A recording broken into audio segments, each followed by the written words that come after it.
রাতে আমি, আপু, দুলাভাই আর দুলাভাইয়ের বোন মিলে অনেক রাত পর্যন্ত আড্ডা দিয়েছি। তাই ভাবলাম সকাল 10টার আগে হয়তো আর ঘুম ভাঙবে না। মনের সুখে ঘুমিয়ে পড়লাম। ও মা, সকাল 6টা বাজতে না বাজতেই আমার ফোনে একের পর এক রিং বেজে চলেছে। সকাল সকাল মনটা একদম খারাপ করে দিল।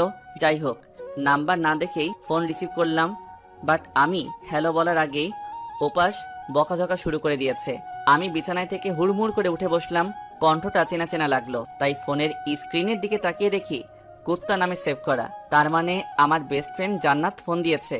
কি হয়েছে বল? এভাবে বলছিস কেন?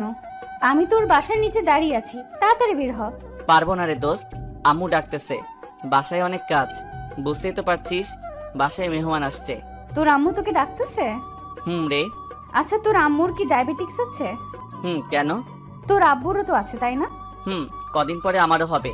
তো কি হয়েছে? আচ্ছা এটা বল, তুই এগুলা জিজ্ঞেস করছিস কেন? তোর আব্বু আম্মুকে তো আমি এখন রাস্তা দিয়ে দৌড়াতে দেখতাম, একসাথে হাঁপাতে হাঁপাতে আমাকে এটাও বলেছে, কি মা কেমন আছো? তাহলে কি আমি ভুল দেখেছি বা ভুল শুনেছি? আমি চুপ করে বসে রইলাম। শয়তান মেয়েটা বাহিরে আব্বু আম্মুকে রেখে নিয়েছে। এখন কি বলি? কি হলো, চুপ কেন? মানে হয়েছে কি? এত কিছু শুনতে চাইনি। তুই নিচে আসবি নাকি আমি উপরে আসবো? না না, তুই নিচেই থাক। আপু আসছে কালকে। আর তুই আমার সাথে যে ব্যবহার দেখাচ্ছিস, যেন মনে হয় তুই আমার বিয়ে করা বউ। আচ্ছা তাহলে তুই আয়। ওকে, আসতেছি। 5 মিনিট দাঁড়া।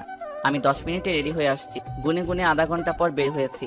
এতক্ষণ শুধু জানালার ফাঁকা জায়গা দিয়ে জান্নাতের অপেক্ষা করতে করতে কেমন ছটফট করছে এগুলা দেখলাম। নিচে নামতেই জান্নাত আমার শার্টের কলারটা চেপে ধরলো।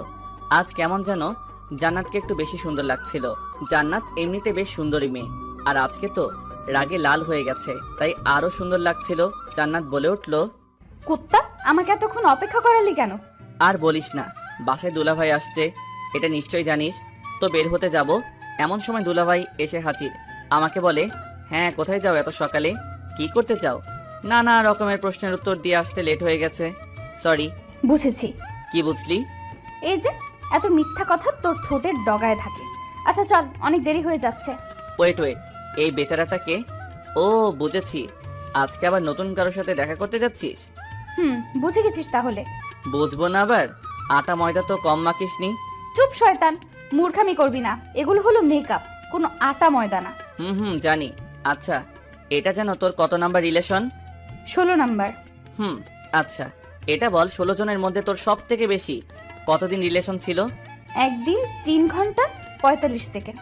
এটাই সর্বোচ্চ রিলেশন? কি করব বল, যার সাথে ফ্রি ভাবে কথা বলি তার সাথে ঝগড়া শুরু করে দেই। অবশেষে রাগ কন্ট্রোল করতে না পেরে ব্রেকআপ করে দিই। কিন্তু দেখ, তোর আর আমার কতদিনের ফ্রেন্ডশিপ, আজ পর্যন্ত ঝগড়া হয়নি। কি বললি? আবার বলতো। ঠিক তা না, ঝগড়া হয় ঠিক আছে, কিন্তু আমি জানি তুই কিছু মাইন্ড করিস না। তুই ওরকম ছেলেই না। ও আচ্ছা আচ্ছা, আমি ওরকম ছেলেই না। তবে কিরকম ছেলে শুনি? এখন দেখছি আমাকে নিয়েও গবেষণা করা শুরু করে দিয়েছিস। বেশি কথা না বলে তাড়াতাড়ি পা চালা, এমনিতেই অনেক দেরি হয়ে গেছে। আজকে ফার্স্ট মিট ওর সাথে, তাই আর দেরি করা যাবে না। রেস্টুরেন্টে গিয়ে দেখি জান্নাতের সাথে দেখা করবে বলে ছেলেটা বসে আছে। ছেলেটা জান্নাতকে দেখেই হা করে এক দৃষ্টিতে তাকিয়ে রয়েছে। আমি বললাম, কি ভাই, এত সুন্দরী মেয়ে আগে কখনো দেখেননি বুঝি? উত্তরে ছেলেটা বলল, না ভাই, আগে এত সুন্দরী মেয়ে কখনো দেখিনি। পড়ি, একদম পড়ি। ছেলেটা জান্নাতের গুণগান করা শুরু করলো। এক কথায় ন্যাকা মজাকে বলে। ছেলেটি জান্নাতকে বলে, তোমার ঠোঁটের নিচের তিলটা অনেক সুন্দর। চোখ, নাক, ঠোঁট তো মাশাআল্লাহ। চুলগুলো তো অনেক লম্বা লম্বা দেখা যাচ্ছে। জান্নাতের দিকে তাকাতেই দেখি এত প্রশংসা শুনে আরো বেশি করে ভাব নিচ্ছে। অবশ্য ছেলেটা ঠিকই বলছে। এতদিন তো ভেবেছি জান্নাতের এসব কিছু শুধু আমার একারই ভালো লাগে, তবে এখন দেখছি এগুলো তো সবার নজরে, কিন্তু এসব কিছু আর সহ্য হচ্ছে না। তাই ছেলেটাকে বললাম, আরে ভাই, আপনি একটু থামবেন। ছেলেটা চুপ হয়ে গেল। জান্নাতকে বললাম, ছেলে পছন্দ হয়নি, উঠো এখান থেকে। কেন, কি হয়েছে? ভালোই তো আছে। মিষ্টি মিষ্টি কথা বললেই তো তোর কাছে ভালো, কিন্তু এরকম ন্যাকামো করা ছেলেদের আমার একদমই পছন্দ না। তুই পছন্দ কি করে করবি? রিলেশন তো আমি করব। ও আচ্ছা, রিলেশন তুই করবি, আমার কি তাই না? তাহলে আমাকে সকাল সকাল ঘুম থেকে তুলে এখানে নিয়ে আসলি কেন? আমাকে কি তোর বডিগার্ড পাইছিস? তোর বাপে আমার টাকা দিয়ে রাখছে তোর দেখাশোনা করার জন্য?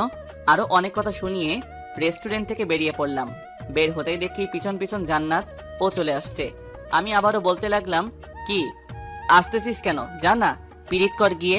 আর কিছু বলতে যাব, কিন্তু জান্নাত আমার মুখ চেপে ধরে বলল, চুপ শয়তান, অনেক কথা শুনিয়েছিস, আর না, আর একটা কথা বললে খুন করে ফেলবো, এই বলে দিলাম।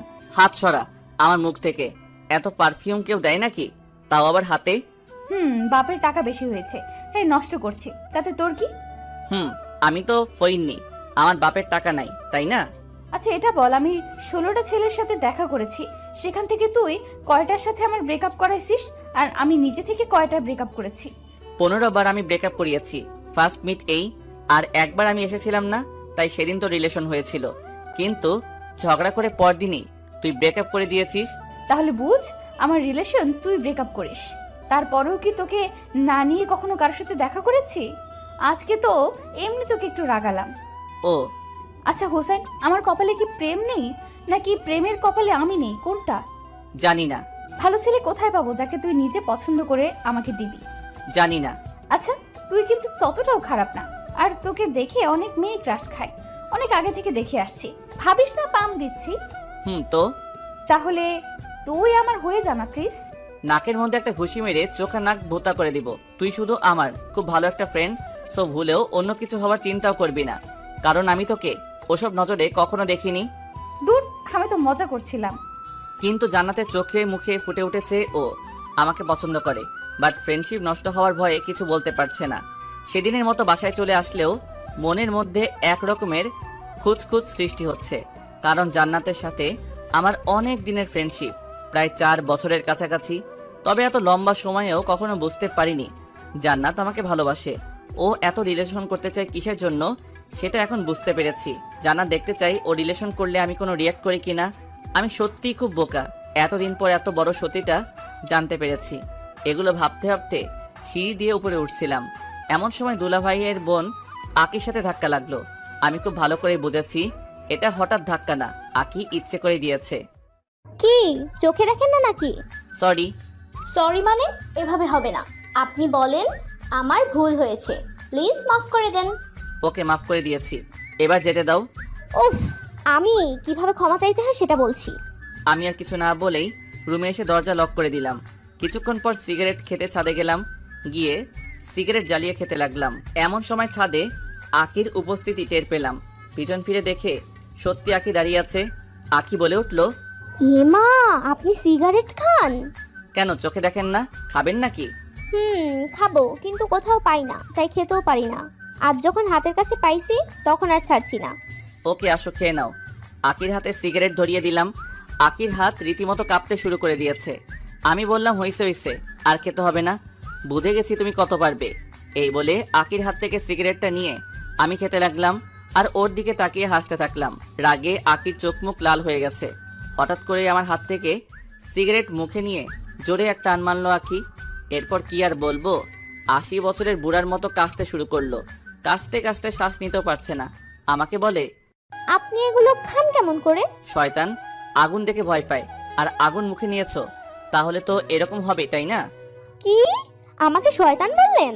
আমি কখন তোমাকে শয়তান বললাম? আপনার কথাই বুঝে নিয়েছি। ও তাই বুঝি। আমি আজকেই ভাইয়াকে বলে দেবো আপনি সিগারেট খান। তোমার ভাই আমার সাথে বসে সিগারেট খায়, ওকে? আর তুমি যে একটু আগে সিগারেট টানছিলে, ওইটা আমি ভিডিও করে রেখেছি। এমনকি তুমি শুরু থেকে শেষ পর্যন্ত যা কিছু বলেছো বা করেছো সব ভিডিও করা শেষ। তখন আঁকি নিজেরই মাথার চুল টানতে টানতে নিচে চলে যায়।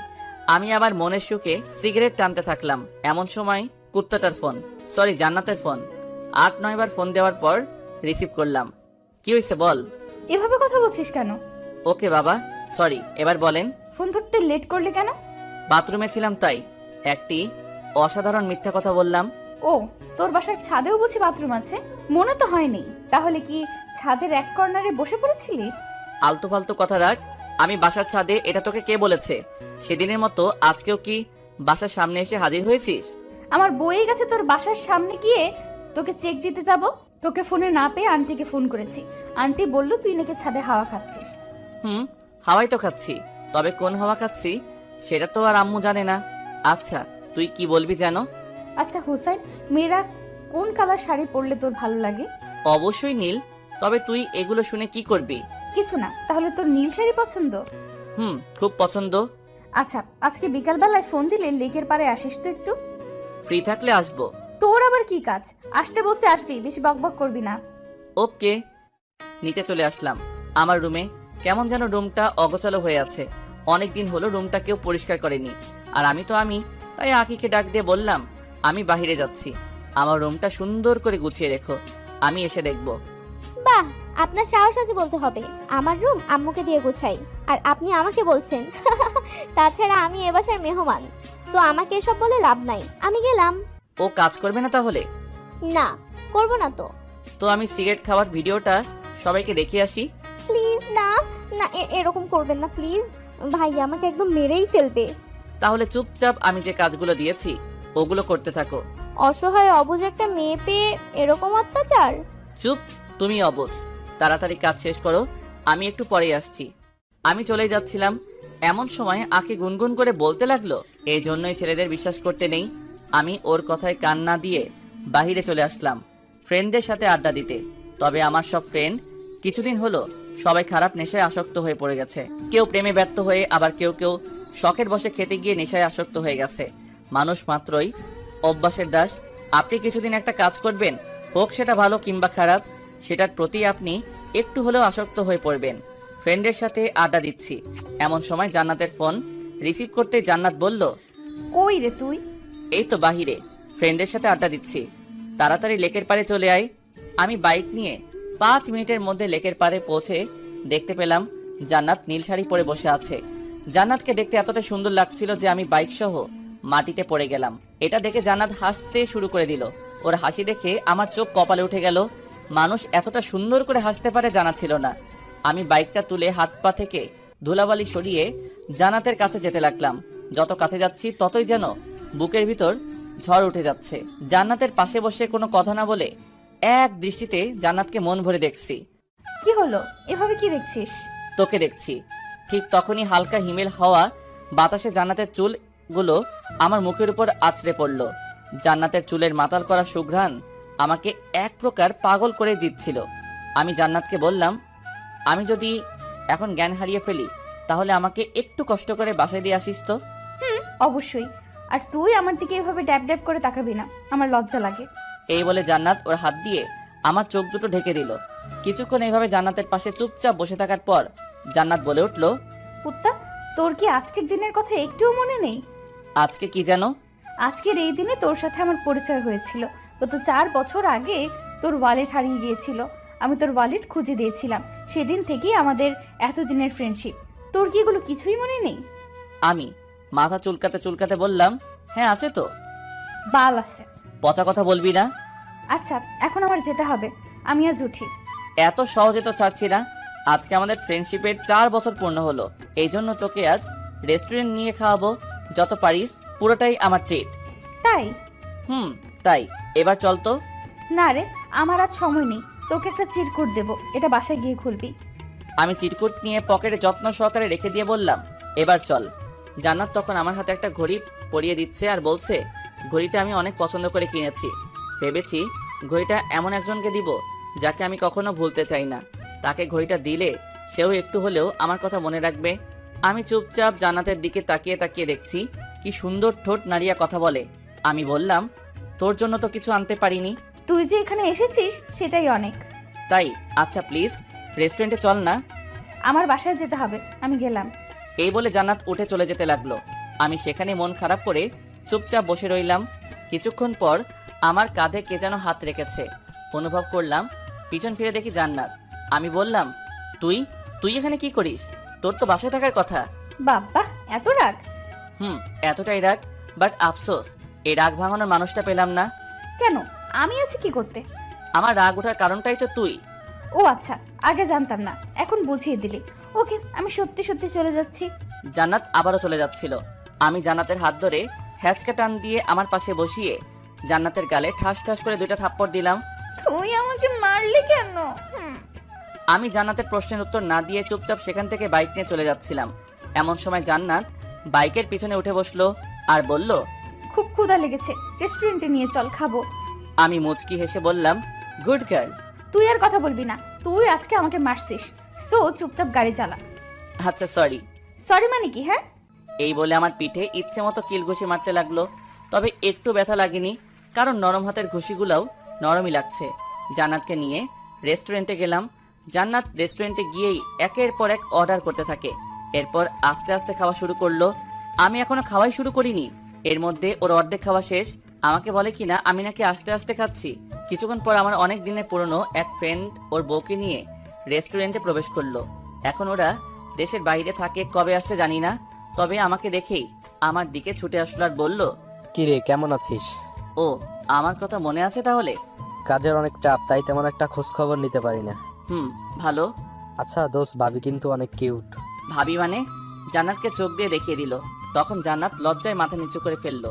আমি কিছু বলতে যাব এমন সময়, এই যে শুনেন, হুসাইন কিন্তু অনেক ভালো ছেলে, কখনো কারোর সাথে রিলেশন করেনি। আমরা যখন একসাথে লেখাপড়া করছি তখন হুসাইনকে অনেক মেয়েই অফার দিছে, তবে ও কখনো এসব রিলেশনও যায়নি। তাই বলছি, এমন কোনো কাজ করবে না যাতে ও মনে কষ্ট পায়।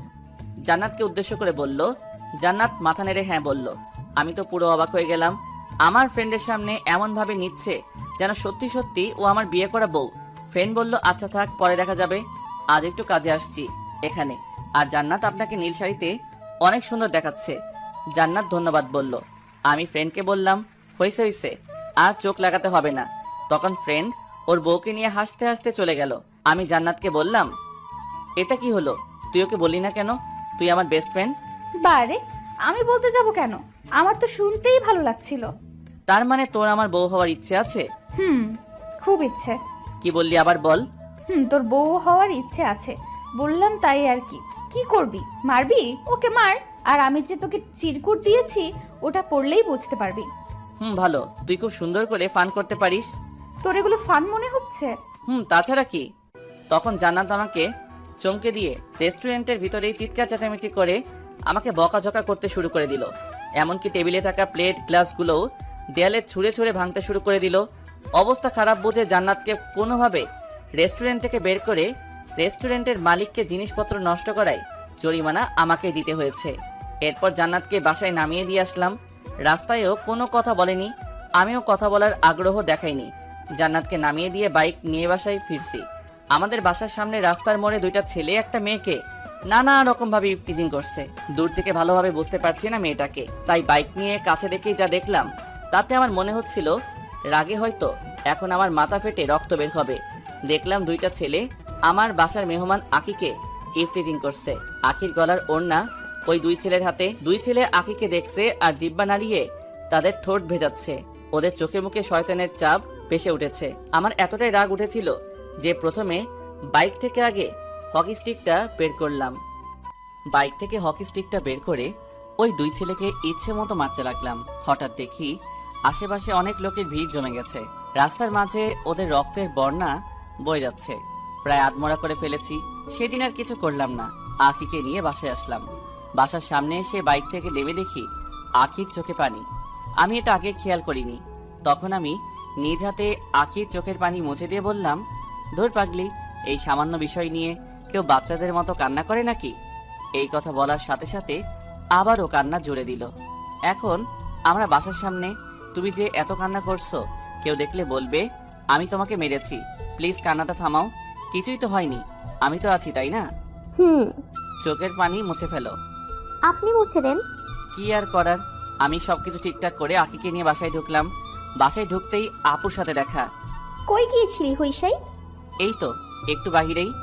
ও আচ্ছা শোন, এখন আর বাহিরে যাওয়ার দরকার নেই। কেন, কি হয়েছে? শুনলাম বাহিরে নাকি একটা ছেলে একাই দুজন ছেলেকে এমন মার মারছে যে তাদেরকে আমাদের এখন হসপিটালে রাখেনি, অন্য জায়গাতে নিয়ে যেতে হয়েছে। ও আচ্ছা তাই। কি বদমাইশ ছেলে রে বাবা, একাই দুজনকে মেরে হসপিটালে পাঠিয়ে দিয়েছে। এই কথা শুনে আখি হু হু করে হেসে ফেললো। কি হয়েছে, তুমি হাসলে কেন? কিছু না, এমনি।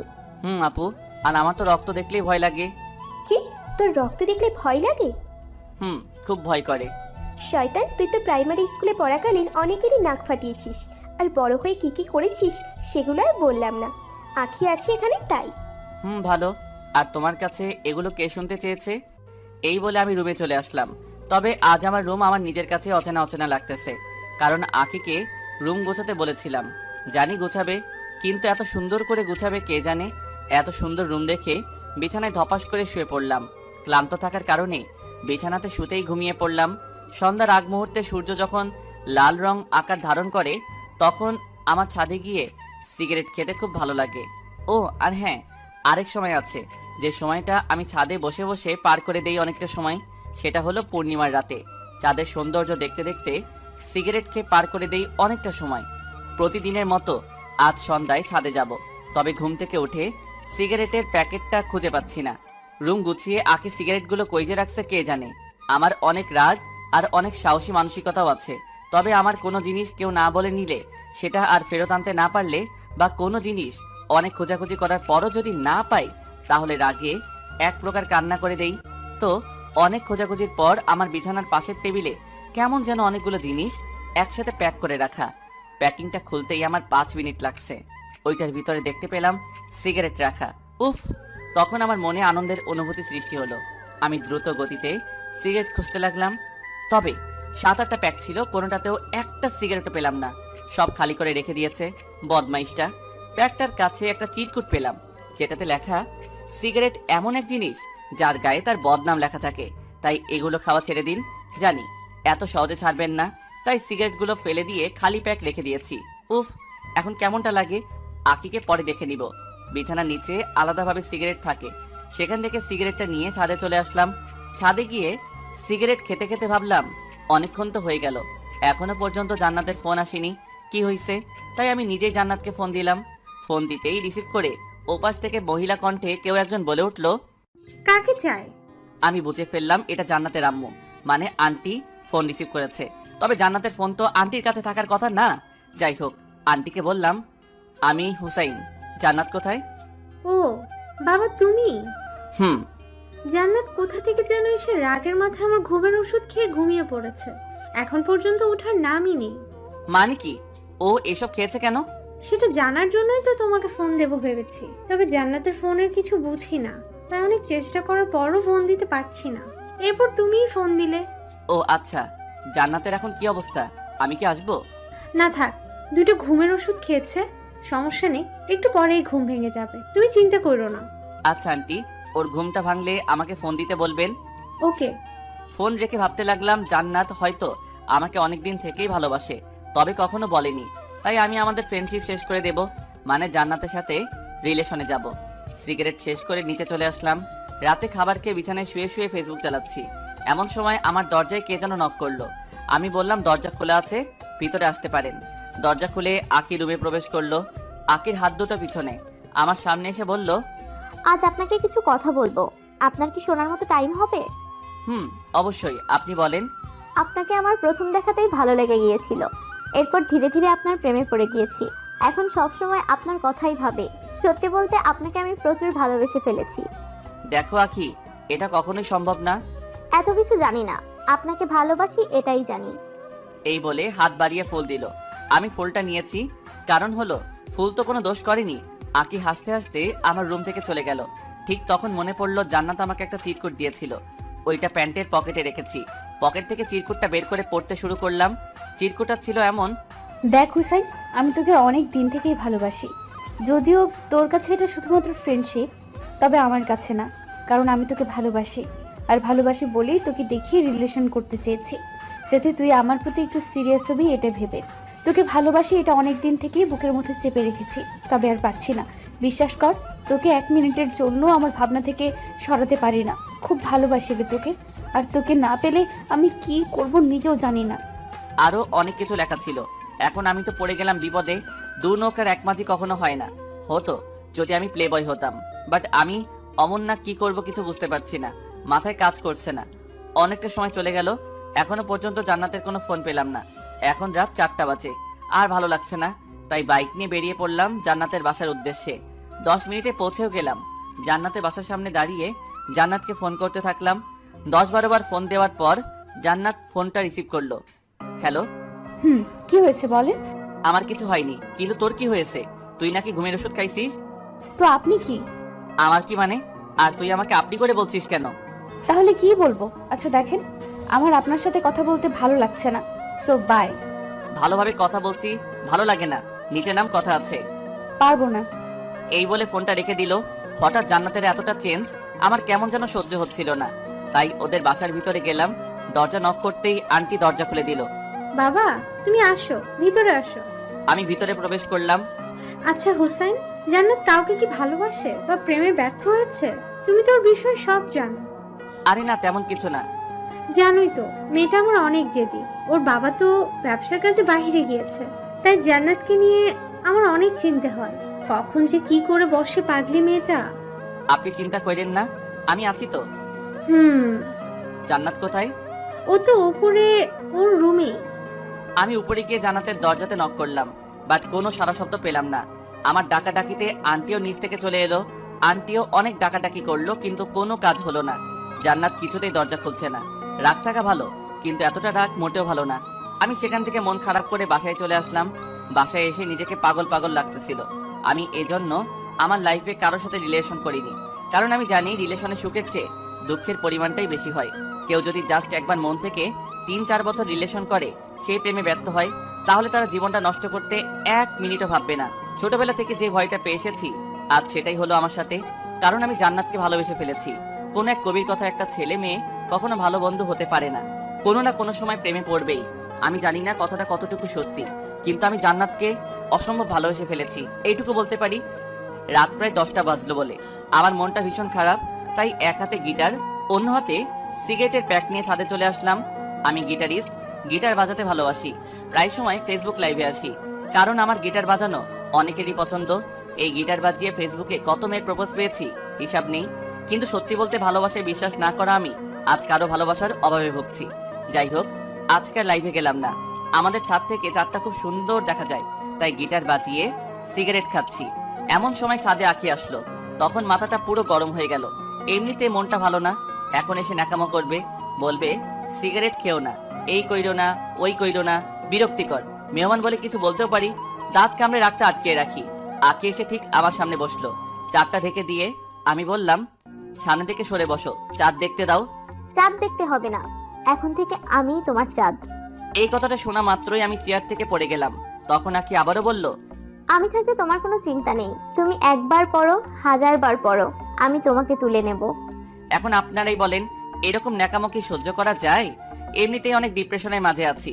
আমি বললাম, যদি এতই ভালোবাসতে তাহলে পড়তেই দিতে না। হয়েছে, ন্যাকামো রাখো আর আমার সামনে থেকে সরে বসো। না সরলে কি করবে? কি করব শুনবা? বলো। তোমাকে ছাদ থেকে ধাক্কা দিয়ে নিচে ফেলে দিব। কি বিশ্বাস হয় না? এই বলে আমি চেয়ারেই একটু নড়ে চড়ে বসলাম। আকি ভয় পেয়ে হুড়মুড় করে সেখান থেকে উঠে অন্য জায়গাতে চলে গেল। আকি দূর থেকে বলল, আপনি এমন কেন? কেমন? খুব পচা আপনি, শুধু শুধু ভয় দেখালেন। শুধু শুধু না, কাছে আসলে বুঝবা। শুধু শুধু নাকি সত্যি সত্যি? আকি আর কিছু না বলে নিচে চলে গেল। বেচারিটা হয়তো অনেক ভয় পেয়েছে। আকি চলে যাওয়ার পর আবারও সেই ডিপ্রেশন মোডে চলে গেলাম। তাই নিচের রুমে চলে আসলাম, কিন্তু কিছু ভালো লাগছে না। আমার এক ফ্রেন্ড বলেছিল ও নাকি কি যেন এক নেশা করে, যেটা একবার খেলে নাকি অনেক সময়ের জন্য সব কষ্ট ভুলে থাকা যায়। জীবনের প্রথমবার নেশার জগতে পা রাখতেছি। সেই ফ্রেন্ডকে ফোন দিয়ে বুঝিয়ে বললাম, ওগুলো আছে? আছে। কেন? খাবো। ওকে ব্রাদার, চলে আয়। আম্মুর হাজারটা বারণ থাকা সত্ত্বেও বাইক নিয়ে বেরিয়ে পড়লাম। কারো কথা শুনলাম না। আম্মু অনেক বললো, এত রাতে বাইক নিয়ে বের হইস না বাবা, বিপদ হতে পারে। আমি আম্মুকে জড়িয়ে ধরে বললাম, কিছু হবে না, তোমার দোয়া আমার সাথে আছে তো, তাই না? এই বলে বাইক নিয়ে বেরিয়ে পড়লাম। রাস্তায় তেমন একটা গাড়ি নেই, 2-1 মিনিট পর পর মালবাহী ট্রাক যাচ্ছে, তাই বাইকের স্পিড 100-র নিচে আসতেই দেয়নি। হঠাৎ করে কেমন যেন মাথা ঘুরে গেল, চোখে অন্ধকার দেখলাম, তাই বাইকের কন্ট্রোলটা হারিয়ে এক মালবাহী ট্রাকের নিচে চলে গেলাম। তারপর আমাকে সেখানে থাকা লোকগুলো হসপিটালে নিয়ে গিয়েছে। আমার অবস্থা খুব খারাপ, শরীর থেকে প্রচুর রক্তক্ষরণ হয়েছে। আমার বাসার লোকজনকে ফোন করে ডাকা হলো, সবাই কান্নায় ভেঙে পড়লো। বাবা মায়ের একমাত্র ছেলে, বুঝতেই তো পারছেন। হসপিটাল থেকে আমায় মৃত্যু ঘোষণা করার পর আমাকে মর্গে পাঠিয়ে দেওয়া হয়। এগুলো কিন্তু সুস্থ হওয়ার পরে জানতে পেরেছি। আমাকে মর্গে রাখা হলো। সেদিন হসপিটালে কোনো এক অকেশন চলছিল, মানে অনুষ্ঠান, তাই আমার পোস্টমর্টেম সেদিন করা হয়নি, কাল করবে বলে জানিয়েছে। হঠাৎ করে আমার জ্ঞান ফিরে, তখন আমি মর্গে লাশ রাখার রুমেই। ডাক্তারের ভুলের কারণে আমাকে মৃত ঘোষণা করা হয়েছে। তাছাড়া সায়েন্সে এমন ব্যাখ্যা আছে যে রোগীর রেসপন্স দুর্বল থাকার কারণে ডাক্তারদের বুঝতে সমস্যা হয়। আমার সাথে হয়তো সেটাই হয়েছে। যাই হোক, জ্ঞান ফিরে পাবার পরে আমি বুঝতেই পারছি না আমি কোথায় আছি। সাধারণত মর্গে অনেক ঠান্ডা, ফ্রিজের মতো যাতে লাশ পচে গলে না যায়। আমার খুব ঠান্ডা লাগছে, কারণ আমার শরীরে পাতলা সাদা চাদরের মতো কাপড়টা ছাড়া আর কিছু নেই। আমি অন্ধকারে দরজা খুঁজে ধাক্কালাম, কাজ হলো না, বাইরে থেকে লক করা। আর সেদিন হসপিটালে অকেশন থাকার ফলে গার্ডরা সব ওখানেই, কিন্তু আমি ঠান্ডায় একদম জমে যাচ্ছি। রুমটা পুরো অন্ধকার, কিছু দেখতে পাচ্ছি না। এই রুমে অনেক লাশ রাখা আছে। আমি তাদের শরীরে চাদরের মতো কাপড়গুলো একসাথে করে আমার গায়ে জড়িয়ে নিলাম। তবে আমি তখনও বুঝিনি এটা কিসের কাপড়। হাতের কাছে যা পেয়েছি তাই কুড়িয়ে নিয়েছি। তখনও আমার মাথায় জান্নাতের কথা ঘুরপাক খাচ্ছে, আর ভাবছি কখন যে সকাল হবে। এরকম আর বেশিক্ষণ থাকলে এবার সত্যি সত্যি মরে যাব। মর্গে অসহায়ের মতো ঠান্ডায় কাঁপতে কাঁপতে আবারও জ্ঞান হারিয়ে ফেললাম। সকালের আগে জ্ঞান ফিরে পেলাম। মর্গের উপরে ছোট জানালা দিয়ে দিনের আলো দেখা যাচ্ছে। আলো দেখে আমার দেহে যেন প্রাণ ফিরে পেলাম। কিছুক্ষণ পর মর্গের এক গার্ড এসে দরজাটা খুলতেই আমি উঠে দাঁড়িয়ে তার দিকে ছুটে যাই। এটা দেখে সেই গার্ডটা ভয় পেয়ে দরজাটা আবারও লাগিয়ে দৌড়ে চলে যায়। ভয় পাওয়ারই কথা, কারণ মর্গে কখনো জীবন্ত মানুষ থাকে না। সো সেই গার্ডটা হসপিটালের ডাক্তার সহ আরো কিছু মানুষ নিয়ে এসে দরজাটা খুলতেই আমি আবারও দৌড়ে তাদের দিকে ছুটে গেলাম। সারা রাত অনেক ঠান্ডার মধ্যে ছিলাম, তাই গলা দিয়ে কোনো শব্দ বের হচ্ছিল না। এক ডাক্তার সবকিছু বুঝতে পেরে আমাকে তাড়াতাড়ি করে ইমার্জেন্সিতে নিয়ে গেল। সব ট্রিটমেন্ট শেষ করে আমাকে হসপিটালের এক রুমে রাখা হলো কিছুদিনের জন্য। ডাক্তার বলেছে এখানে কিছুদিন থাকলে পুরোপুরি সুস্থ হয়ে উঠবে। আব্বু ডাক্তারদের নামে পুলিশ কেস করতে চাইলে আম্মু বলল থাক না, আমার ছেলেকে ফিরে পেয়েছি, এটাই অনেক, আমি আর কিছু চাই না। তখন ডাক্তার এসে আমাদের কাছে ক্ষমা চাইতেই আম্মু তাদের বলল ক্ষমা চাইতে হবে না, আমার ছেলের মতো অন্য কারো ছেলের সাথে এমনটা করবেন না আর কোনোদিন। সেদিন যদি হসপিটালে অকেশন না থাকতো তাহলে আমার ছেলেকে পোস্টমর্টেম করা হতো, আর পোস্টমর্টেম হলে আমার ছেলেকে আর ফিরে পেতাম না। এই আম্মু আবারও কান্নাতে ভেঙে পড়লো। আমি আম্মুকে জড়িয়ে ধরে বললাম সবকিছু তো ঠিক হয়ে গেছে, তাহলে এখন কেন কান্না করছো? হসপিটালে সেদিন আমার আত্মীয় স্বজন সবাই ছিল, কিন্তু আমার চোখ দুটো শুধু জান্নাতকেই খুঁজে বেড়াচ্ছিল। কিন্তু সেদিন এক নজর জান্নাতকে দেখার জন্য পাগলের মতো এদিক ওদিক তাকাতাকি করতে থাকি, কিন্তু জান্নাতকে কোথাও দেখতে পেলাম না। তখন সবার সামনেই হেসে দিয়েছিলাম। হাসিটা কষ্টের ছিল, এটা আর কেউ না বুঝতে পারলেও আমার পাশে বসে থাকা আকি বুঝে নিয়েছিল। আকি আমাকে সান্ত্বনা দিয়ে বলল, সব ঠিক হয়ে যাবে। সব তো ঠিকই আছে। না, সব ঠিক নেই। আচ্ছা, কি ঠিক নেই? খুব ভালো করেই বুঝতে পেরেছি, আপনার চোখ দুটো শুধু জান্নাতকেই খুঁজে চলেছে। তোমাকে জান্নাতের ব্যাপারে কে বলছে? আপনার রুম থেকে জান্নাতের দেওয়া চিরকুটটা পড়ে সব বুঝেছি। আপনাদের মাঝে কি হয়েছে আমি জানি না, তবে চিন্তা করবেন না, সব ঠিক হয়ে যাবে। সব ঠিক হলে তুমি কেমন করবে? তুমিও তো আমাকে ভালোবাসো, তুমি সেদিন মিথ্যা বলেছিলে। আমার ভালোবাসা মিথ্যে নয়, আমি জানি জোর করে কারো ভালোবাসা পাওয়া যায় না। আপনার মনে আমার জন্য কোনো জায়গা নেই। আপনি আপনার সবটা দিয়েই জান্নাতকে ভালোবেসে ফেলেছেন, সব বুঝি। তুমি এত কিছু বুঝলে কেমন করে? মেয়েদের অনেক কিছু বোঝার ক্ষমতা থাকে, সে আপনি বুঝবেন না। জি না, মেয়েরা অনেক কিছু বুঝতে পারে কিনা সেটা জানি না, তবে মেয়েদের কোনো কিছু কেউ বুঝতে পারে না। যেমন আমি, জান্নাত কেন এমন করছে কিছুই বুঝতে পারছি না। আপনার ভালোবাসা যদি সত্যি হয়ে থাকে তাহলে অবশ্যই জান্নাত আপনার জীবনে আবার ফিরে আসবে। তাহলে তোমার ভালোবাসার কি হবে? আমার ভালোবাসা না হয় অপূর্ণই থেকে যাবে।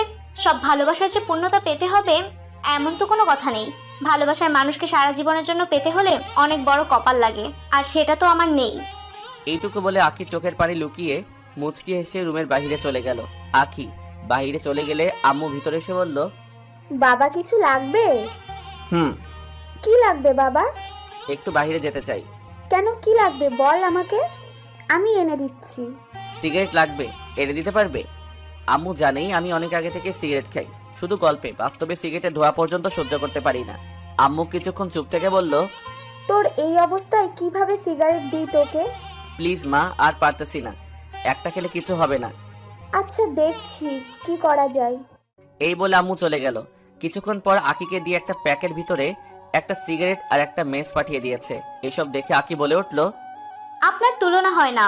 আপনার আম্মুর সাথে আপনি এতটা ফ্রি আগে জানতাম না। আমি আস্তে আস্তে উঠে ওয়াশরুমে গিয়ে সিগারেট খেয়ে আসলাম। এইভাবে দুদিন চলে গেল। ডাক্তার এসে বলল, হুসাইন ঠিক হয়ে গিয়েছে, তবে কিছু ওষুধ লিখে দিচ্ছি, ওগুলো ঠিকমতো কিছুদিন খেলে পুরোপুরি সুস্থ হয়ে উঠবে। আচ্ছা, আমার ছেলেকে বাসায় নিয়ে যেতে পারবো কবে? কাল সকালে, তবে আজ বিকেলেও নিয়ে যেতে পারেন, সমস্যা নেই। কখন বাসায় যেতে চাও বাবা? এখনই যাব। এখন যেতে পারবে না?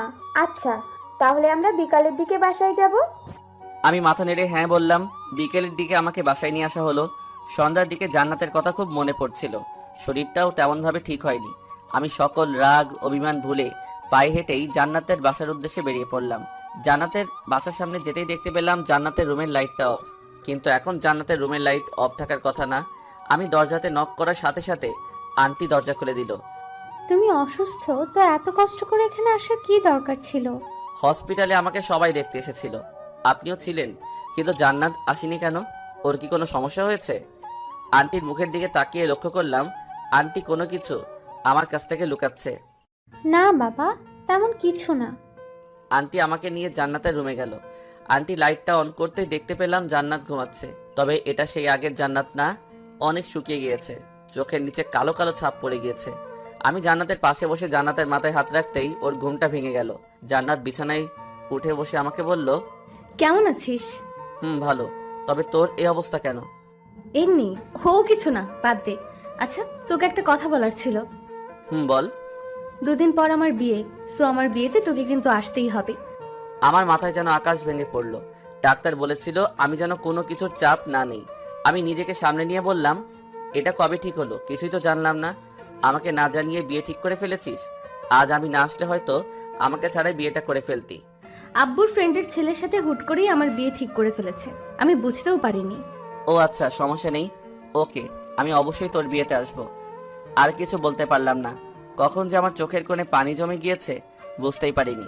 তাই সেখানে আর বেশিক্ষণ থাকলাম না, বাসায় চলে আসলাম। রাস্তা দিয়ে হেঁটে হেঁটে আসার সময় আমার চোখ দিয়ে অঝরে পানি ঝরেছে। বাসায় এসে নিজেকে সান্ত্বনা দিয়ে ভাবলাম, যদি আমার ভালোবাসা সত্যি হয়ে থাকে তাহলে অবশ্যই জান্নাত আমার কাছে ফিরে আসবে। কিন্তু বারবার মনে হচ্ছে আমি জান্নাতকে হারিয়ে ফেলছি। তবে আমার বিশ্বাস জান্নাত আমার আর আমার কাছে ফিরে আসবে। দেখতে দেখতে 2 দিন চলে যায়। কাল জান্নাতের বিয়ে। রুমে শুয়ে আছি, এমন সময় এক ফ্রেন্ডের ফোন আসলো। রিসিভ করতে ফ্রেন্ড, কিরে হোসাইন, কই তুই? কেন, কি হয়েছে? আজ জান্নাতের বিয়ে, জানিস না? জানি তো, কি হয়েছে? তো কি হয়েছে মানে? তুই যাকে নিয়ে স্বপ্ন দেখতি আর আমাদেরকে তোর আর জান্নাতের গল্প শুনে আজ তার বিয়ে হয়ে যাচ্ছে, অথচ তোর কোনো চিন্তা নেই। বাদ দে তো, ও আমার জাস্ট ফ্রেন্ড ছিল। বোকা ভাবিস না, সব জানি। তুই বাসা থেকে বের হ, আমি সব রেডি করে রেখেছি। মানে কি রেডি করে রাখছস? জান্নাতকে উঠিয়ে নিয়ে আসবো। না থাক রে, আর জান্নাত আমার সাথে কখনো আসবে না। আসবে না মানে? অজ্ঞান করে নিয়ে আসবো। ভাবনি আর জায়গা পায় না মেয়েটা।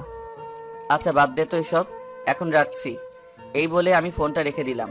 এমন সময় আম্মু রুমে আসলো। কি হয়েছে? কই কিছু না তো। তাহলে তোর চোখ বেয়ে পানি পড়ছে কেন?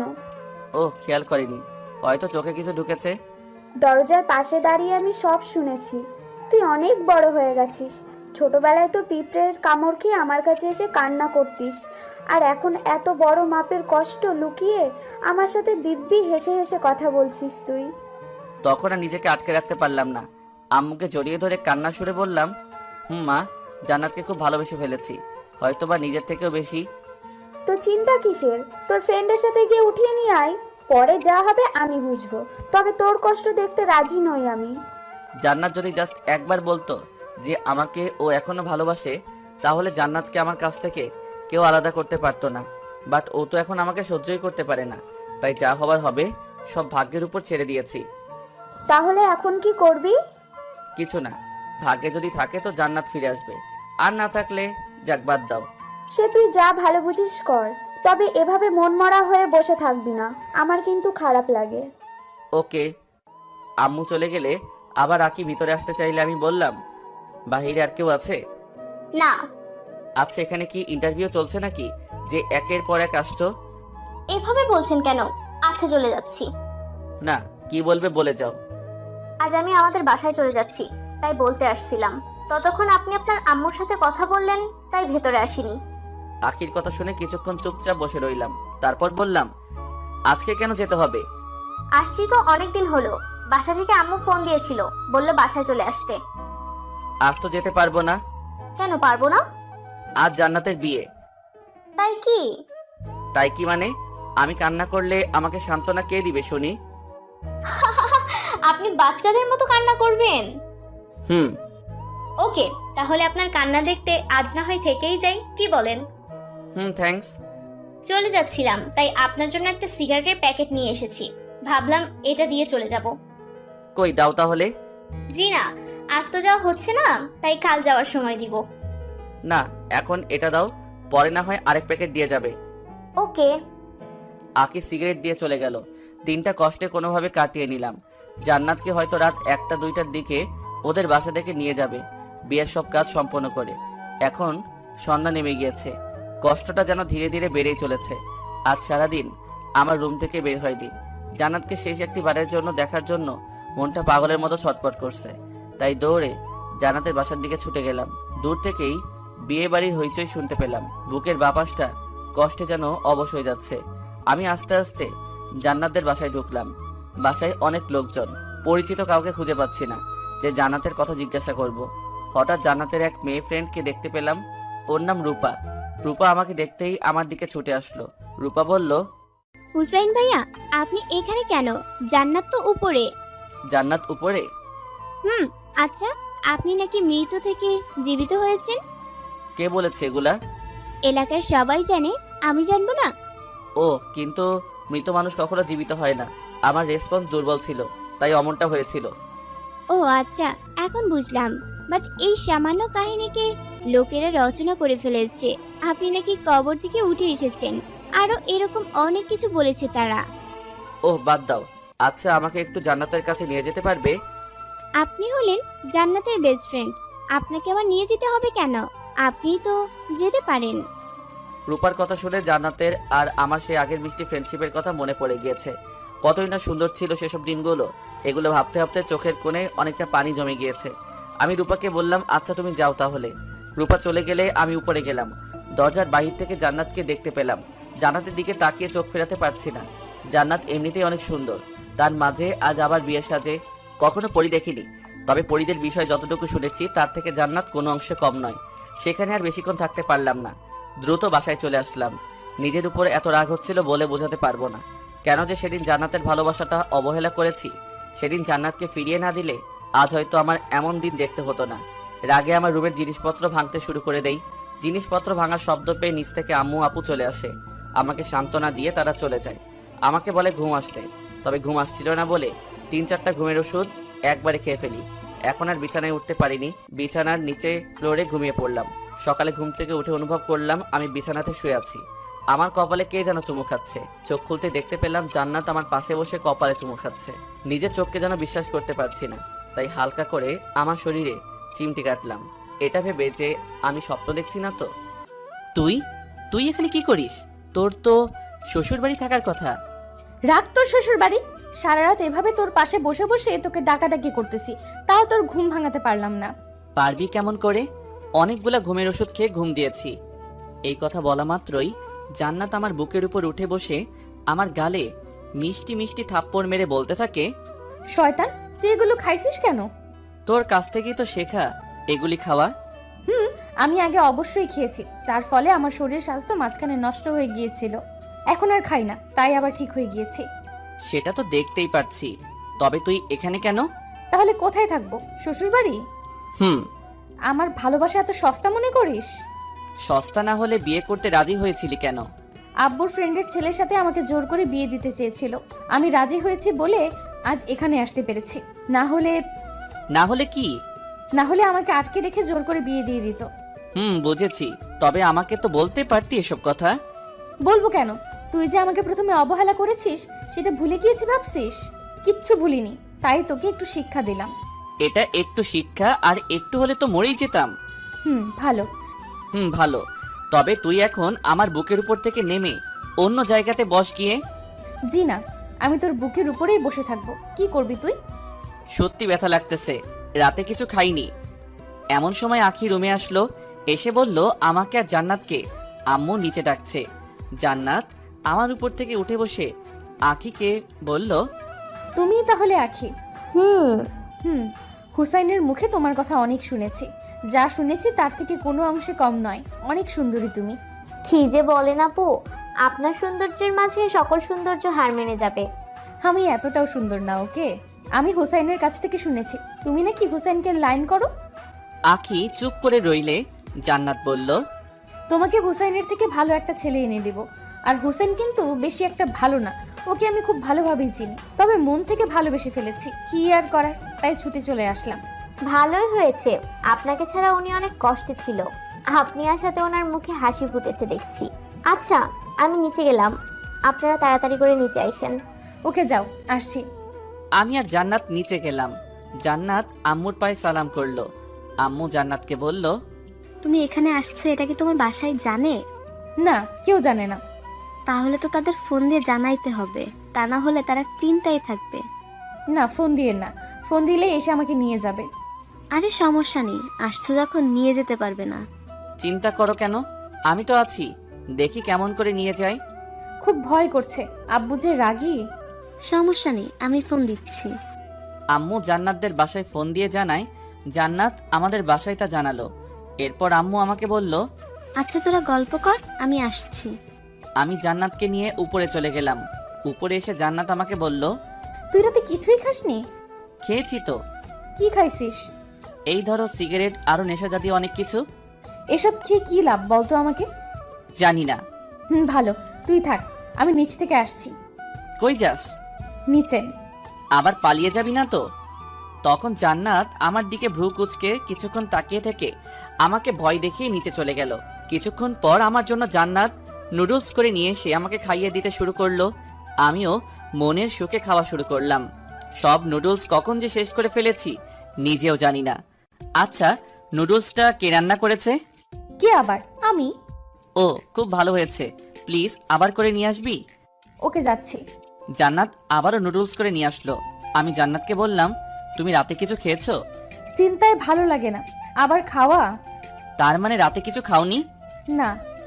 এর জন্যই তোমাকে আবার নুডলস করে আনতে বলেছি। কেন, তুমি খাবে না? আর কত খাবো, অনেক খেয়েছি।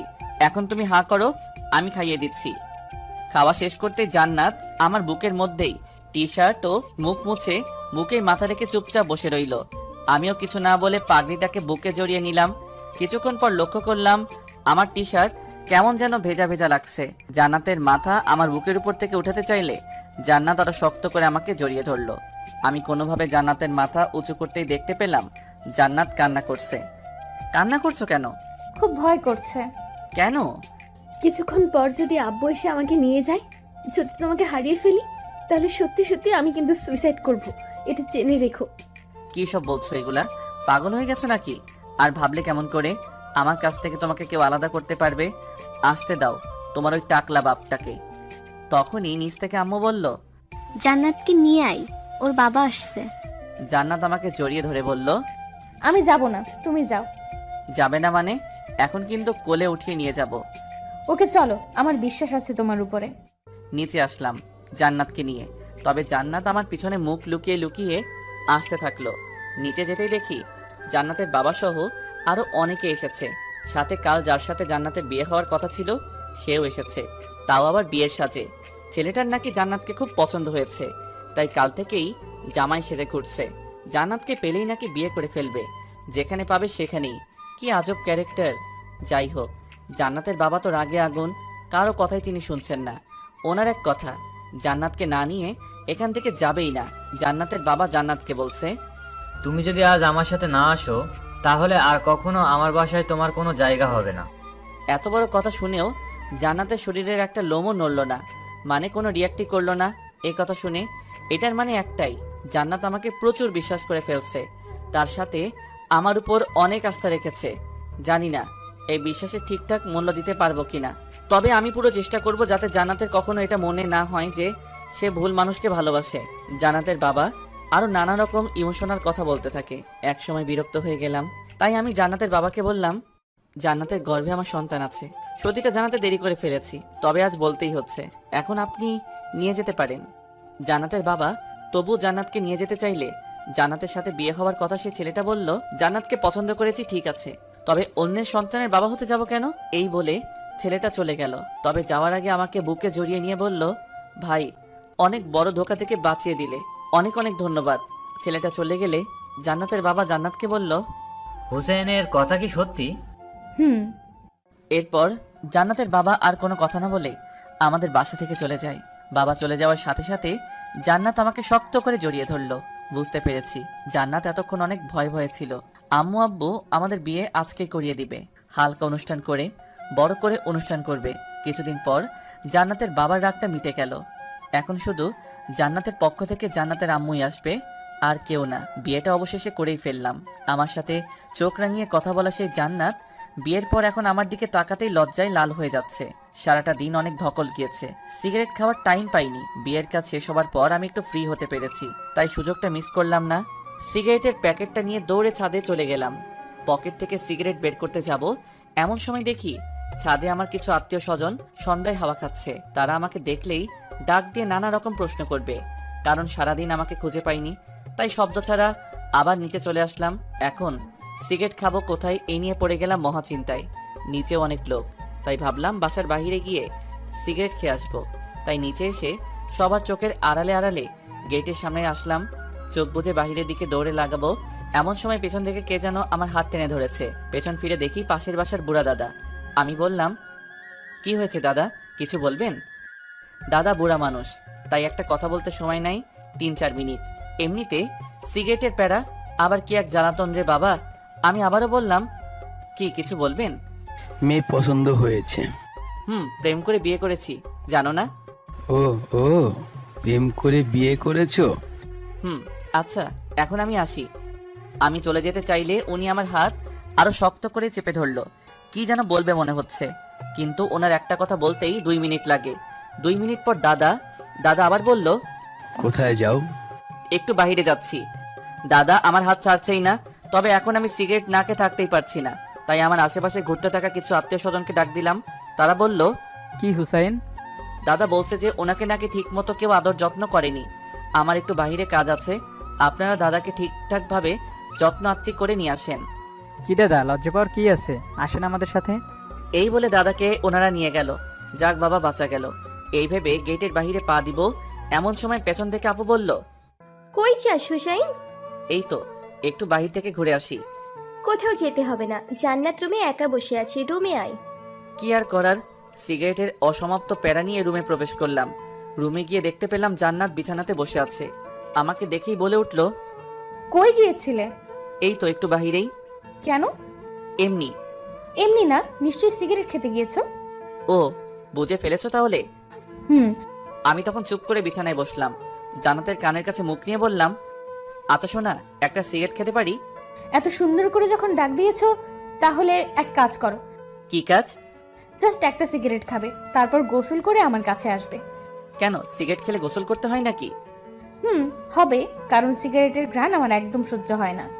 কি আর করার, সিগারেট খেয়ে গোসল করে আসলাম। জান্নাত আমাকে চমকে দিয়ে বলে উঠল, হুসাইন আমার বাবু লাগবে। মানে আমরা বাবু নেব। বাসরাত শুরুই করলাম না, বাচ্চার কথা বলছো কেন? তাহলে তুমি বাবাকে যে বললে আমার গর্ভে নাকি তোমার বাচ্চা? বলেছি, বিপদে পড়ে। তাহলে এখন আমি নিব, কারণ মা হওয়ার ইচ্ছে জেগেছে মনে। তুমি নিজেই তো বাচ্চা। এত কিছু জানি না, আমার লাগবে তো লাগবেই। বাসরাতে পাগলিটার কথা শুনে খুব হাসি পাচ্ছিল। যাই হোক, বিয়ে যখন করেছি বাসরাত তো করতেই হবে। আমি লাইটটা অফ করে জান্নাতের কাছে যেতেই জান্নাত আমাকে জড়িয়ে ধরলো। আমি জান্নাতের কপালে, গালে, ঠোঁটে কিস করতে থাকি। সেদিন জান্নাতের ঠোঁটটা নরম চকলেট ভেবে কামড় দিয়ে একটু ছিঁড়েই ফেলেছি।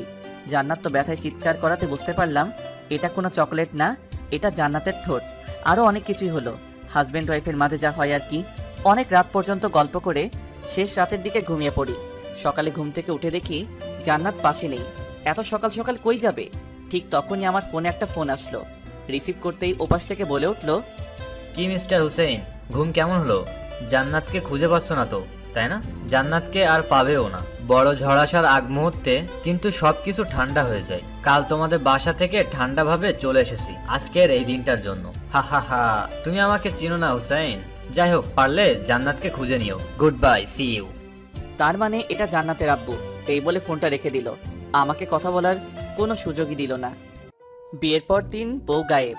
বিষয়টা ভেবেই কেমন যেন শরীরের লোমগুলো দাঁড়িয়ে যাচ্ছে।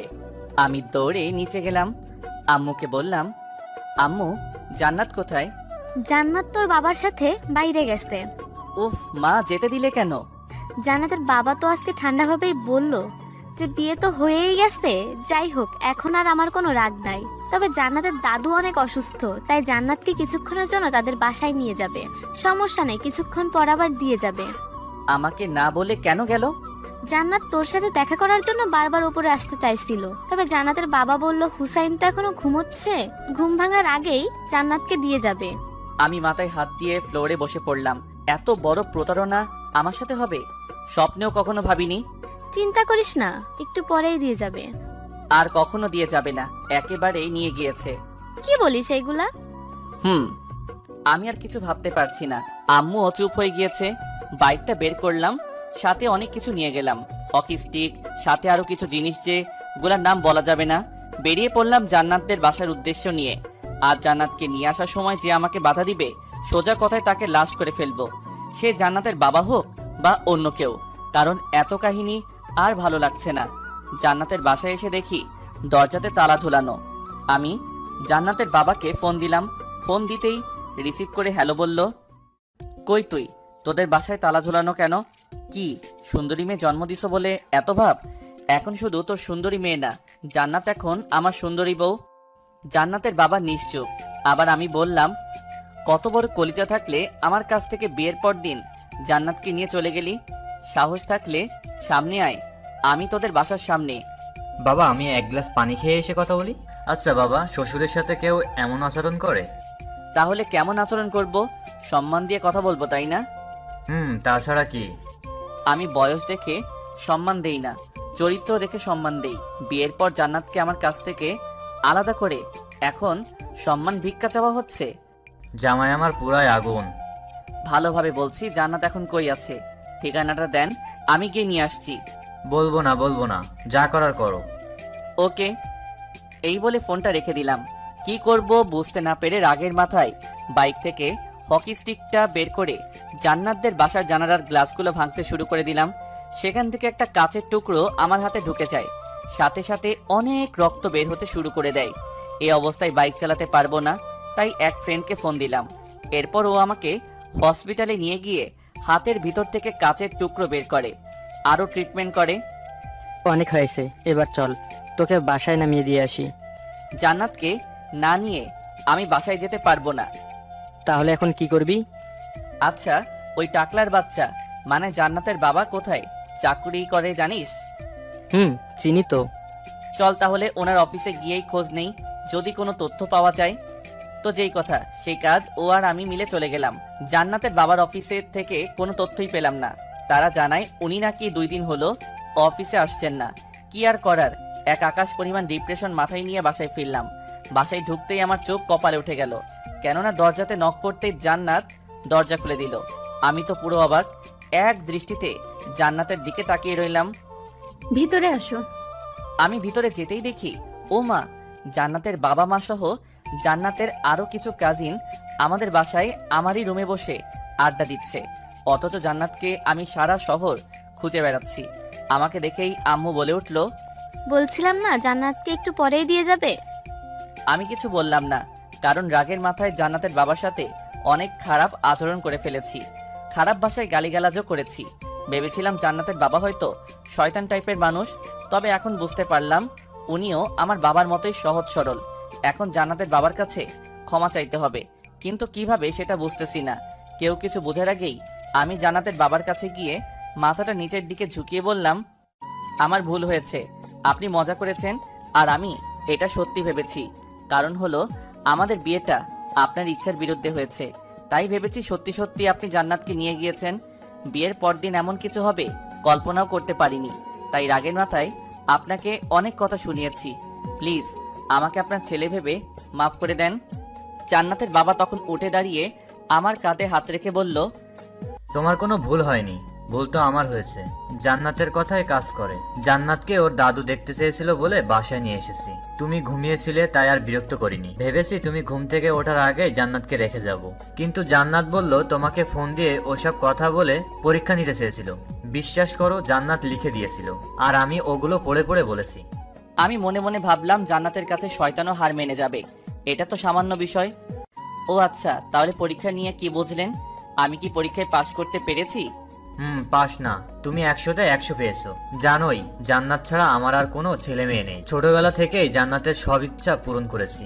ওর বিয়েটা আমার ইচ্ছেতে দেব বলে, কিন্তু শয়তান মেয়েটা চালাকি করে ঠিক সময় বাসা থেকে বের হয়ে তোমার কাছে চলে এসেছে। তবে তোমাকে আমার খুব পছন্দ হয়েছে। শেষ কথা হলো জান্নাত কিন্তু আমার খুব আদরে মেয়ে। আশা করব তুমি আমার থেকেও বেশি আদর করবে জান্নাতকে। অবশ্যই। আমি জান্নাতকে নিয়ে পাশের রুমে গেলাম। কিছু কথা আছে ওর সাথে। জান্নাত যেতে চাইলো না, কারণ ও বুঝে গিয়েছিল আমি অনেক রেগে আছি, আর বারবার আমার কাটা হাতটার দিকে তাকাচ্ছিল। কি হয়েছে এটা হয়তো বলার সাহস পাচ্ছে না, তো জান্নাতকে এক প্রকার জোর করেই পাশের রুমে নিয়ে গেলাম। জান্নাতের দিকে তাকাতেই চমকে গেলাম। ঝামেলা লাগিয়ে দিয়ে এখন এমনভাবে আমার দিকে তাকিয়ে রয়েছে যেন পৃথিবীর সব থেকে নিষ্পাপ মুখগুলোর মধ্যে একটা। জান্নাত বলল, সরি। এত বড় ঝামেলা লাগিয়ে মাত্র 2 অক্ষরের সরি? তাহলে কি করতে হবে বলো? 2 টাকার মার্বেলের মতো বড় বড় চোখ করে তাকিয়ে না থেকে কাজের কথায় আসো। কাজের কথা মানে? মানে আমি রাগের মাথায় তোমাদের বাসার সব জানালার গ্লাসগুলো ভেঙে দিয়েছি। সো কি? তাড়াতাড়ি বলো। ওইগুলো জরিমানা তুমি দিবে। জানি আমার বড়লোক শ্বশুর কিছু বলবে না, তবে আমার একটা সম্মান আছে না, তাই আমাকে ঠিক করে দিতে হবে। তুমি ভেঙেছো, তুমি ঠিক করে দাও, আমাকে বলছো কেন? ও হ্যালো, তোমার জন্য এসব হয়েছে? আমি কি তোমাকে আমাদের বাসার গ্লাসগুলো ভাঙতে বলেছি? আমার ঘুম পাচ্ছে, আম্মুর কোলে শুয়ে থাকবো, গেলাম। এই বলেই জান্নাত পিছন ফিরে চলে যেতে লাগলো। আমি বললাম, এই জান্নাত শুনো তো, ওই জান্নাতের বাচ্চা, কানে শুনিস না নাকি? ও মা, জান্নাতের তো পিছনে তাকানোর নামই নেই, দূর চলেই গেল। ও হয়তো ভাবছে আমাকে বোকা বানিয়ে বেঁচে গিয়েছে। আমি আবারও জান্নাতকে ডাক দিতেই জান্নাত চোখ দিয়ে ইশারা করে আমাকে ওখানে যেতে বলছে। আমি ওখানে না গিয়ে রুমে এসে ভাব নিয়ে ফোনটা কানে নিয়ে বলতে থাকলাম, হ্যালো জানু, কি করছো? আচ্ছা আজকে কোন কালারের শাড়ি পরছো? জান্নাত এটা শোনা মাত্রই আমার দিকে দ্রুত ছুটে আসে, এসে আমার ঠিক পাশে দাঁড়িয়ে শোনার চেষ্টা করে আমি কার সাথে কথা বলছি। তখনই আমি রুমের মধ্যেই পায়চারি শুরু করে দেই। জান্নাত আমার পিছু পিছু ঘুরঘুর করতে থাকে। হঠাৎ করেই আমার হাত থেকে ফোনটা কেড়ে নিয়ে দেখে কেউ ফোন দেয়নি, শুধু শুধু ভাব নিচ্ছি। তখন জান্নাত আমার দিকে ভ্রু কুঁচকে তাকালো। আমি জান্নাতকে জড়িয়ে ধরে বিছানায় শুইয়ে দিলাম। আমি বললাম, তোমার নাকি ঘুম পাচ্ছে, তো এবার ঘুমাও। তোমার কাহিনী দেখে ঘুম চলে গিয়েছে। বলতে ভুলে গিয়েছি, জান্নাতের নাকটা অনেক সুন্দর লাগে আমার কাছে, কারণ ওর যখন রাগ উঠে তখন নাকটা ফুলে যায়, মনে হয় এখনই ফেটে যাবে। জান্নাতের নাক হাত দিয়ে চেপে ধরে ওর ঠোঁটে কামড় বসিয়ে দিলাম। একটু পর জান্নাত শ্বাস নিতে পারছে না বলে আমার পিঠে চড়ে মারতে থাকে। তখন আমি ছেড়ে দিলাম। জান্নাত হাঁপাতে হাঁপাতে বলল, আমার শ্বাসকে মেরে ফেলতে চাও নাকি? একদমই না। তাহলে এমন করলে কেন? সকালে তুমি আমাকে ঠিক এমনভাবে মেরে ফেলতে চেয়েছিলে। কি বলো এসব? আচ্ছা কেমন করে? অক্সিজেন ছাড়া মানুষ কি বাঁচতে পারে? না। তুমি সকালে আমার কাছ থেকে দূরে চলে গিয়ে তোমার বাবাকে দিয়ে যখন ওইসব কিছু বলিয়েছ, বিশ্বাস করো তখন আমার শ্বাস নিতে খুব কষ্ট হচ্ছিল, কারণ তুমি আমার অক্সিজেন। এই কথা বলার সাথে সাথে ধপাস করে জান্নাত আমাকে বুকে জড়িয়ে শক্ত করে চেপে ধরে বলল, সরি, আর কখনো এমন করব না, প্রমিস। ভালো। আচ্ছা এক কাজ করো। কি কাজ?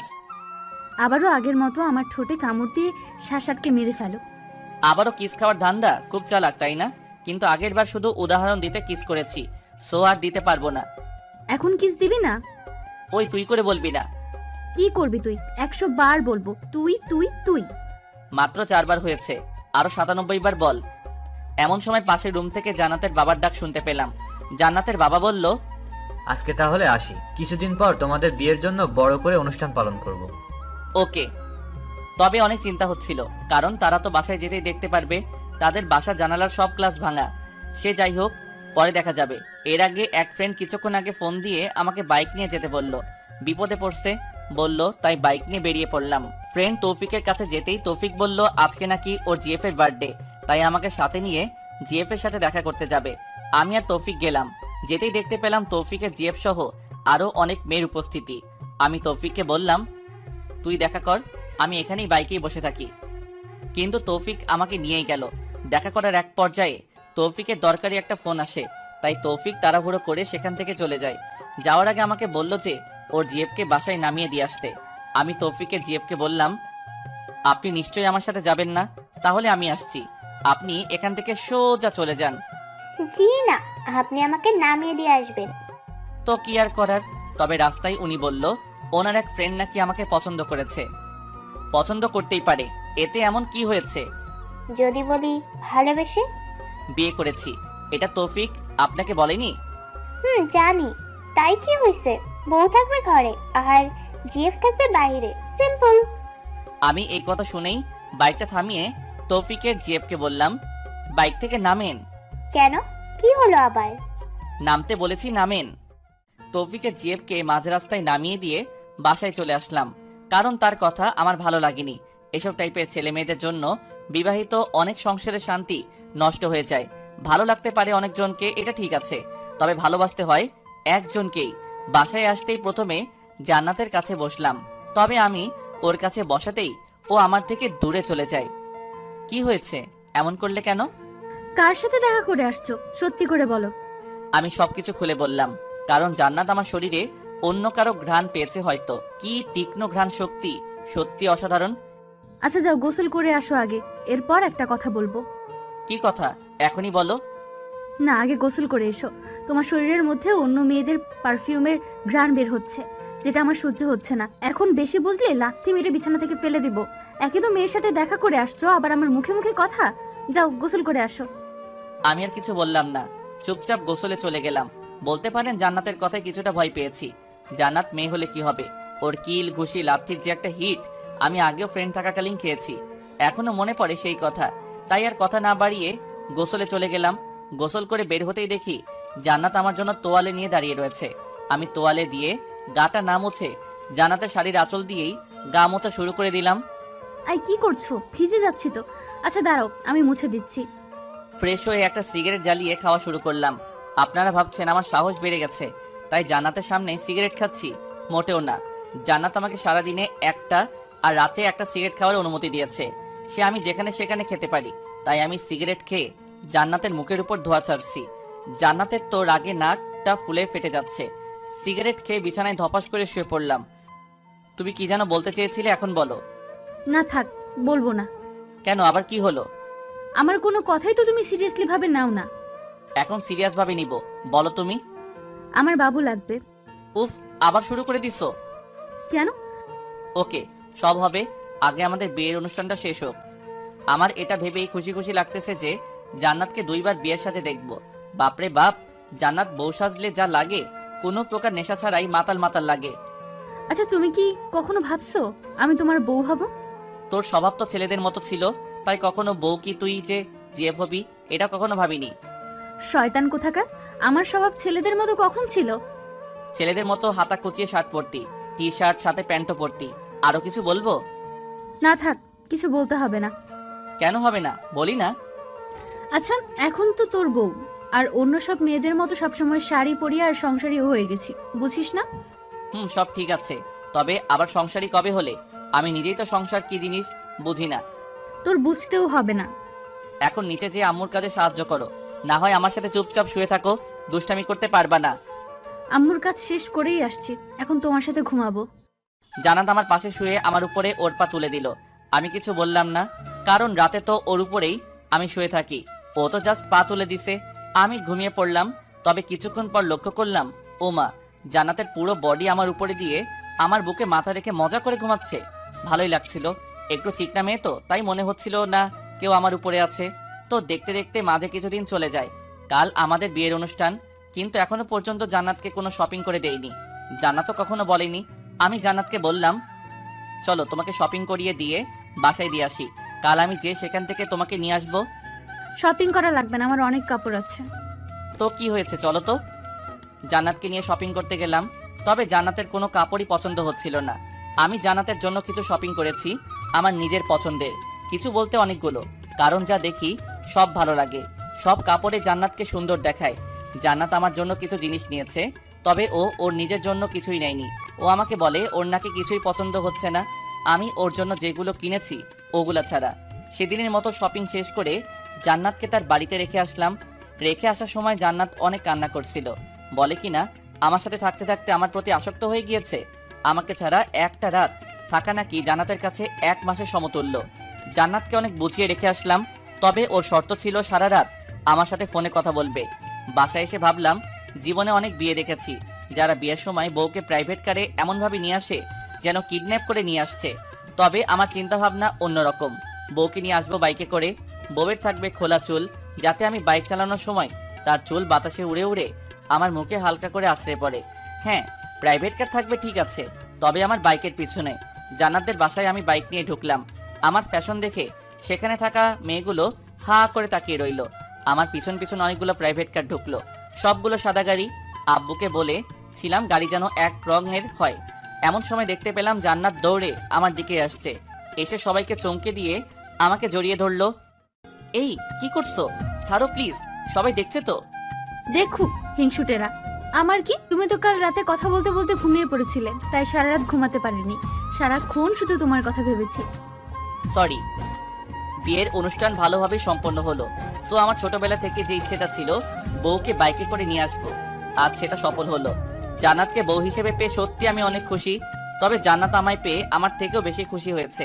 কিছুদিন পর হয়তো জান্নাতের একমাত্র আবদার রাখতে জান্নাতকে বাবু উপহার দিতে হবে। জান্নাত আমার কাছে এই আবদারটা ছাড়া আর কিছুই চাইনি, তাই যত তাড়াতাড়ি সম্ভব এটা পূরণ করব। জান্নাত আমার বেস্ট ফ্রেন্ড থেকে এখন আমার বউ। ইচ্ছা আছে এভাবেই জান্নাতকে ভালোবেসে আগলে রাখবো সারা জীবন।